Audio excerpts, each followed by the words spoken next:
Hey, it's Matt from Roboflow. I'm excited to be working with you today.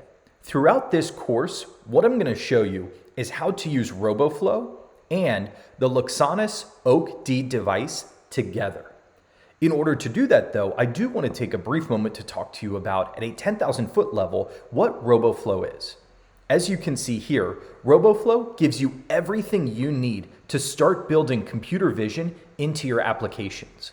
Whether you're a software developer, a data scientist, a product manager, or something else, Roboflow is something that you will be able to use. And I'm going to walk through this with you today.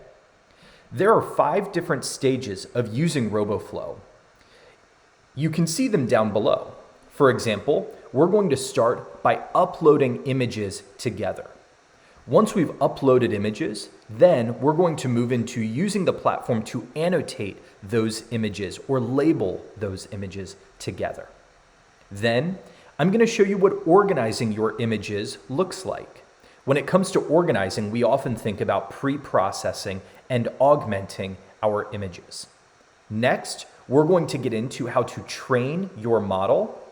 And then finally, we're going to go into how to deploy that model specifically to the Luxonis Oak D device. So I'm excited to walk through all of these steps with you through the remainder of this course.